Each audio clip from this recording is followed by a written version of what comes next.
Assalamualaikum warahmatullahi wabarakatuh. Jumpa lagi dalam pembelajaran morfologi tumbuhan. Kali ini kita akan membahas tentang morfologi batang. Oke, batang atau kaulis ini merupakan sumbu utama tumbuhan. Pada pertemuan yang lalu kita telah membahas sifat-sifat batang, tapi tidak ada salahnya kita review kembali sifat batang tersebut. Sifat batang yang pertama adalah berbentuk silinder atau panjang bulat atau berbentuk lain dan selalu bersifat aktinomorf dengan beberapa bidang dapat dibagi menjadi dua bagian yang setengah. Kemudian yang kedua, batang mempunyai ruas-ruas yang masing-masing dibatasi oleh buku-buku. Pada buku-buku inilah terdapat daun-daunnya.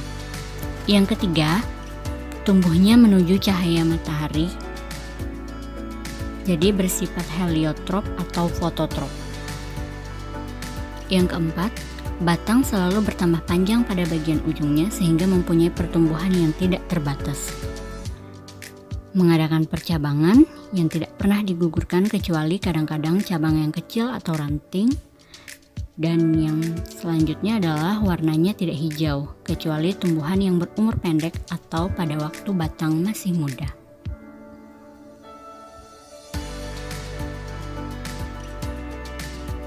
Oke, kita beralih ke pembahasan tentang tipe batang.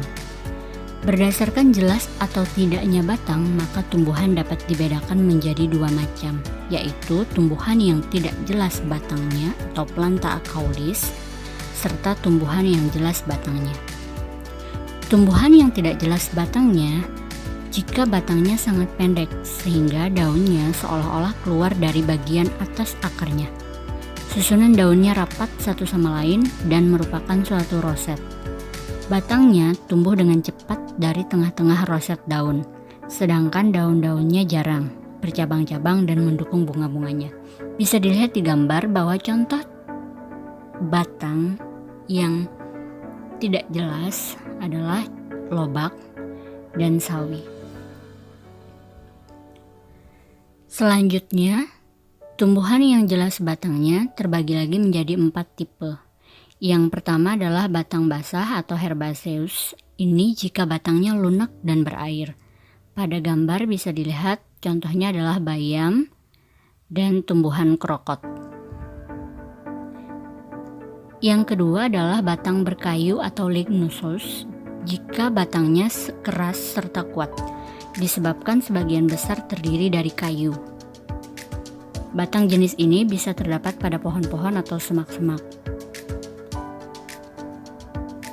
Contohnya bisa dilihat pada gambar, ada pohon durian, kemudian ada batang pada kembang lampu.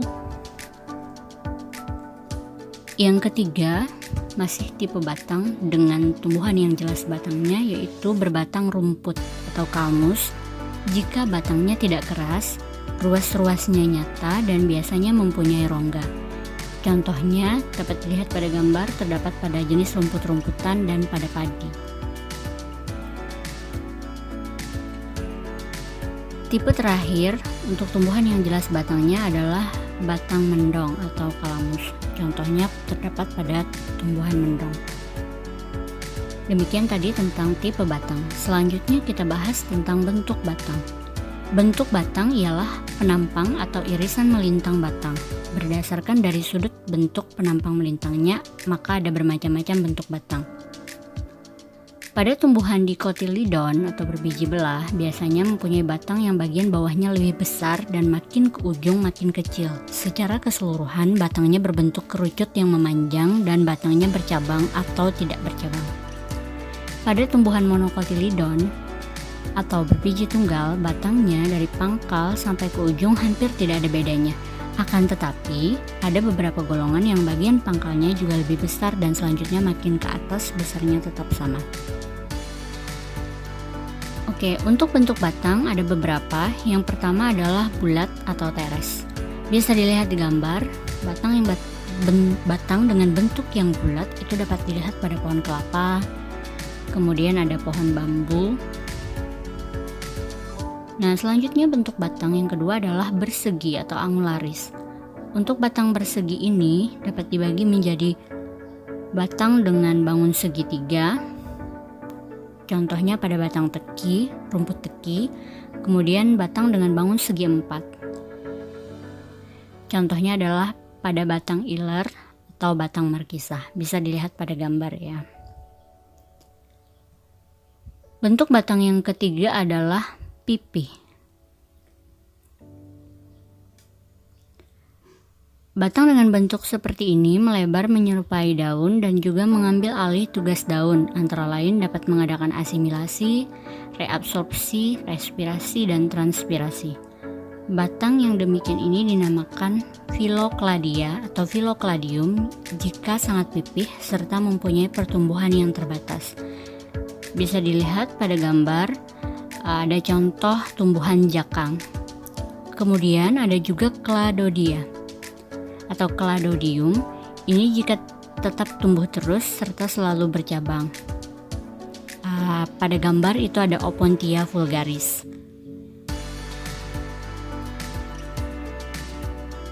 Demikian pembahasan tentang bentuk batang. Oke, kita lanjutkan dengan permukaan batang. Jadi batang itu memiliki permukaan batang yang berbeda-beda pada masing-masing tumbuhan. Kita bahas satu persatu. Yang pertama adalah batang dengan permukaan yang licin. Misalnya pada batang jagung. Kemudian batang dengan permukaan berusuk. Jika pada permukaannya terdapat rigi-rigi yang membujur. Misalnya bisa dilihat pada gambar itu adalah batang pada tumbuhan iler. Yang selanjutnya, yang ketiga, permukaan batang yang beralur atau sulcatus. Jika pada arah membujur batang terdapat alur-alur yang jelas. Contohnya pada Cereus peruvianus. Kemudian ada batang dengan permukaan yang bersayap atau alatus, itu biasanya pada batang yang bersegi, tetapi pada sudut-sudutnya terdapat pelebaran yang tipis, misalnya pada gadung. Bisa dilihat di gambar ada seperti selaput tipis di antara batang yang bersegi. Nah, itu adalah batang dengan permukaan bersayap. Oke, yang kelima adalah batang dengan permukaan berambut atau pilosus. Contohnya pada tumbuhan tembakau. Kemudian ada yang berduri atau spinosus, itu pada tumbuhan mawar.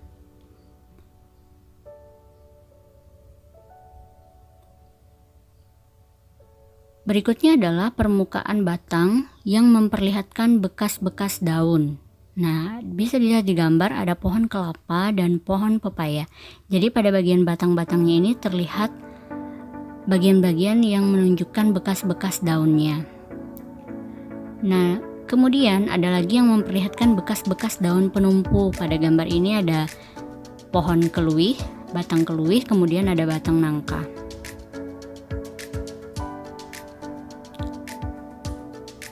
Berikutnya, permukaan batang juga menunjukkan keadaan-keadaan lain, yaitu misalnya ada yang menunjukkan lepasnya kerak atau bagian kulit batang yang mati. Contohnya adalah pada kayu putih, atau bisa juga yang sering kita lihat itu adalah pada batang jambu biji.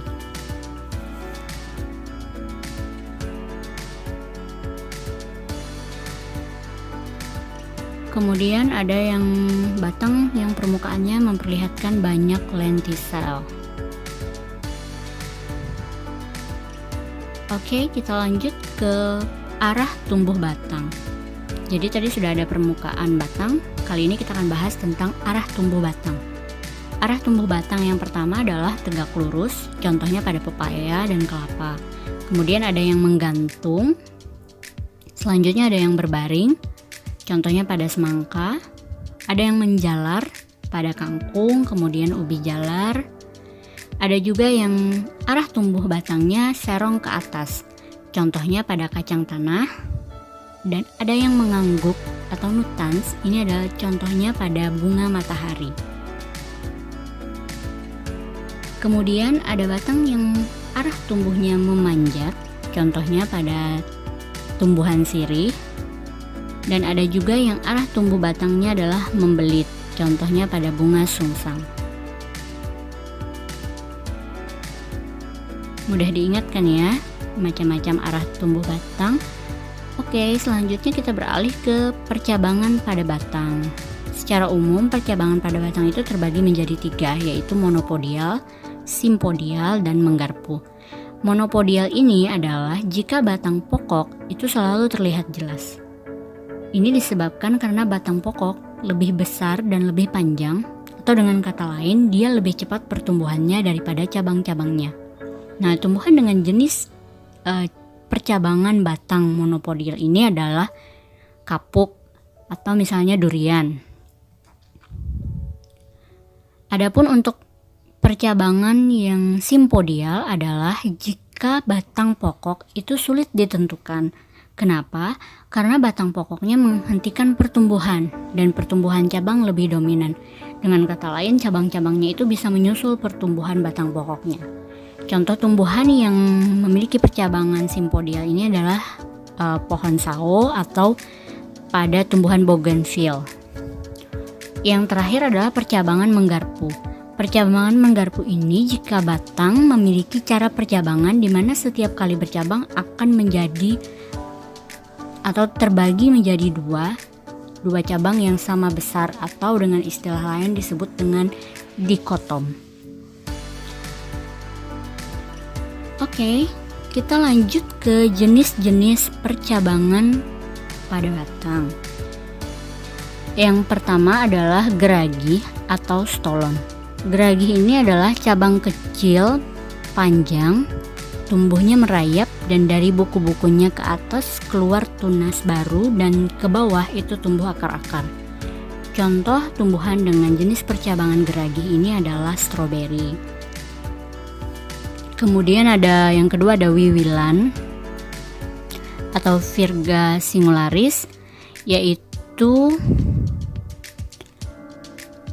yang lebih dikenal dengan istilah tunas air, di mana cabang yang biasanya tumbuh cepat dengan ruas-ruas yang panjang dan seringkali berasal dari kuncup yang liar. Contohnya misalnya pada tumbuhan kopi atau pada pohon coklat. Selanjutnya yang ketiga ada sirung panjang, di mana cabang-cabang yang biasanya merupakan pendukung daun-daun dan mempunyai ruas-ruas yang cukup panjang. Tetapi pada cabang-cabang itu tidak pernah dihasilkan bunga. Nah, berbeda dengan jenis percabangan yang keempat, yaitu sirung pendek atau virgul. Ini adalah sirung pendek dengan cabang-cabang kecil dan ruasnya pun pendek, tapi selain mendukung daun juga mendukung adanya bunga dan buah. Nah, demikian tentang jenis-jenis percabangan.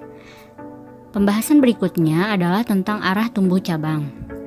Jika dilihat dari arah tumbuh cabangnya, maka batang itu bisa dibagi menjadi 5. Yang pertama arah tumbuhnya tegak, kemudian yang kedua condong ke atas, kemudian yang ketiga mendatar, yang keempat terkulai, dan yang kelima bergantung.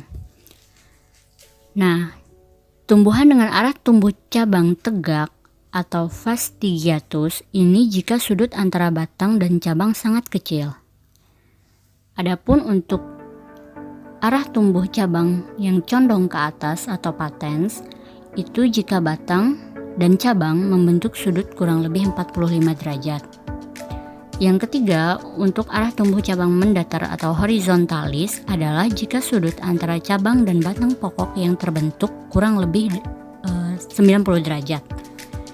Selanjutnya yang keempat, arah tumbuh cabang terkulai atau declinatus itu jika cabang pada pangkalnya mendatar atau serong, tetapi nanti pada ujungnya melengkung ke bawah, jadi terkulai seperti itu. Yang terakhir adalah arah tumbuh cabang bergantung atau pendulus, itu adalah jika cabangnya tumbuh ke bawah. Oke, next kita beralih ke umur batang.